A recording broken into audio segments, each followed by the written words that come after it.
How's it going, you guys? It's Scott with Everyday Solar, and today I want to walk you through our completed solar shed project. It's a super fun project, and we put a few different parts of this project on the channel, but I want to pull that all together. So if you guys have a solar shed project, or a detached garage, or a cabin, or a she shed, or an office that you want to put in your yard, and you want to power that with solar, there's a lot of cool features to this one that I think you can apply to your own project. So let's jump into it. Just a little information on the shed itself. So it's an 8-foot by 12-foot shed. Now this one's from Home Depot, and it was actually a kit. So that means everything came within an 8-foot by 4-foot kind of package that you could fit in pretty much any truck.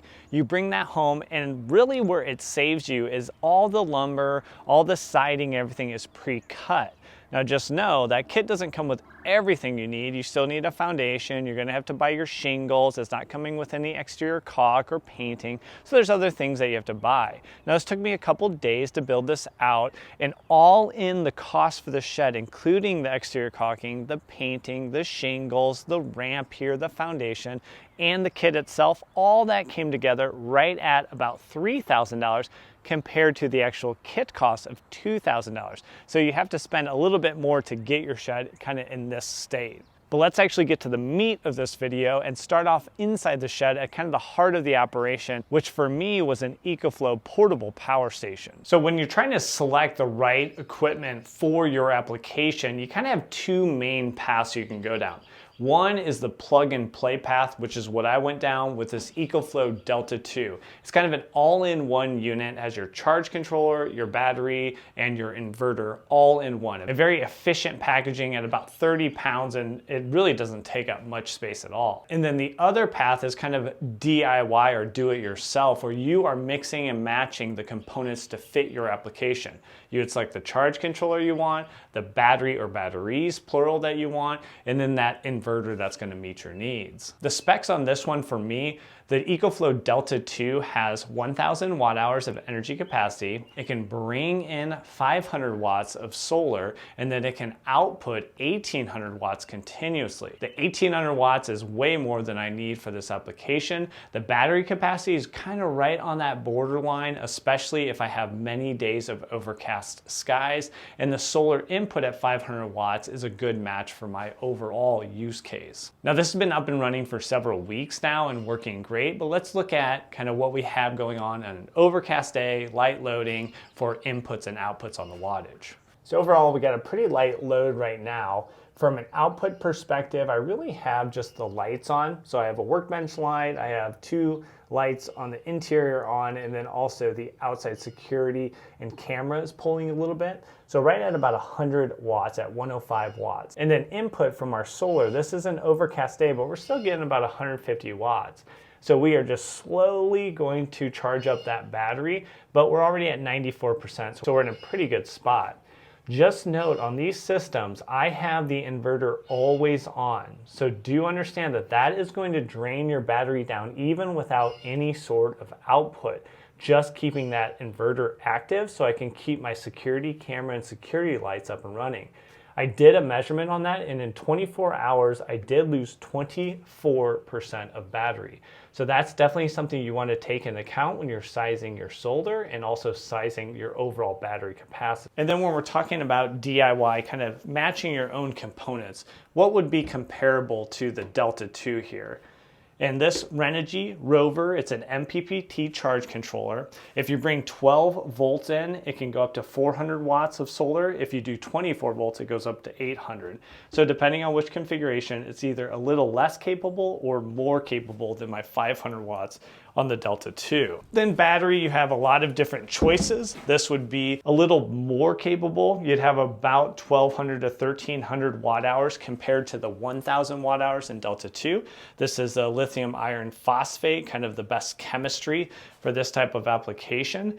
But you can see the sizing is starting to add up because we don't even have these mounted yet, and we don't have our wires and our fuses or breakers in the system set up. Also, we need to use that DC power. There is some DC out on our charge controller, so we could run some DC lights if we wanted to, but for most of us, we need an inverter. So this is gonna bring you over to AC and give you the same capability. that we have here, 2000 watts compared to the 1800 watts here, but very similar capability. Now the solar panels for this setup, we have a few different options. We got ground mount and roof mounted. And again, this is a DIY setup. I love these type of projects. I think there's a ton to learn and you kind of iterate over time. But if you're looking to actually do a larger system and especially a grid tied system, let's say to offset your monthly power bill like I did last year, I wanted to eliminate my monthly power bill by investing in solar on my home. And I started off, there's a link in the description, and within a few minutes, I was able to put in a few details on my home, obviously the monthly power bill on average, a couple more characteristics, and I was able to get very quickly what size. For me, it was a little over 11 kilowatts, and then roughly what was that cost. And this is an estimate assuming you can get the 30% federal tax credit. And for me, I knew there was additional incentives in the state of Illinois that were not gonna be there forever, so I kind of jumped on it. Last year, got that system installed, and now my monthly power bill is less than $20 per month. Now let's dive back into our setup here. I have 200 watts on this ground mount. It's just a custom made single post, 4x4 post that then frames in two 100 watt panels that then are wired in series. And then to show an additional option, I have a 360 watt roof mounted panel. I'll show you a few more details on that. Those two are coming together. So technically I'm what's called over paneled for this system, where I'm really pushing in quite a bit of solar and kind of throttled on the sunny days. I'm almost right to that 500 watt max on the Delta 2. But even on overcast days, I'm getting a respectable amount, 100 to 150 watts like you saw earlier, which I'm able to charge up and meet my need. Remember, I'm losing 24% per day, so I don't want to have days where I'm getting absolutely nothing in. Even on overcast, I'd like to go ahead and offset the losses from having that inverter on all the time. But let's go ahead and take a closer look on the wiring and mounting here. So these panels are facing south with a 30-degree angle, which is a pretty good year-round angle for me. Not necessarily ideal for winter, not necessarily ideal for summer, but in overall, it's good for year-round. I have my MC4 cables coming in, wired in series, and then I made a little custom PVC box that had MC4 connectors coming in the top, makes a weather-tight seal. Then I ran THH and wire down through PVC, which I trenched in over to the corner of the shed. We have that PVC coming out of the trench into an LB body, and then that's passing that in. This is solar, so passing the solar in so I can plug it into the Delta 2. So that is how I get the ground-mounted system in. And just note, we also have a GFCI outlet on the exterior. This is a key part to my wiring, which I'll point out inside, but just remember this GFCI is kind of the start to swapping everything over to AC and protecting all the circuits in the shed with ground fault current interrupt protection. And I did not ground my panels or ground this shed. Now that is a decision you're going to need to make, and also check your local codes. Just to let you know, I do not have a ground rod or two sunk in the ground here for this shed, but I do have GFCI protection on my AC circuits. So let's take a look at our roof mounted, which I think that's probably what a lot of you guys would go with. So for the roof mounted panel, I have that 360 watt Helion panel. It has critter guards on here to keep pigeons, birds, squirrels, or anything else from getting under the panel. I used a mini rail mounting system, which I will link to all these different parts in the description. In addition to each of these separate videos that dive much deeper, if you want a lot more detail on trenching, a lot more detail on mounting and using the mini rail setup, those individual videos will be down in the description below the video, which hopefully will help you out. So I took my MC cables, I put a little bit of an abrasive covering on here because they're touching the edge of my asphalt shingles, and I did not want that to wear down my cables. So I put a protective housing on that and then ran that right here through a bulkhead. So I was able to have an easy watertight entrance into the shed. So coming in from the roof, I have that going through kind of a loft area here and then running down this stud right in the corner. I'm using these little, they're usually Romex routing ladders, and you can unclip them, put your wires in them, reclip them. They work really good for solar cables as well to kind of control that routing and be able to pull them in and out as needed. So the roof mounted MC4 cables go down and then meet up with the ground mounted down here by the Delta 2. So those two cables are coming down from the roof mount, and then it's going into two different splitters, which are running into MC4 connectors here on this custom PVC box. That brings in the ground mount. So I'm bringing the 200 watts here from my ground mount because they're a pretty good voltage match to my one panel coming off the roof.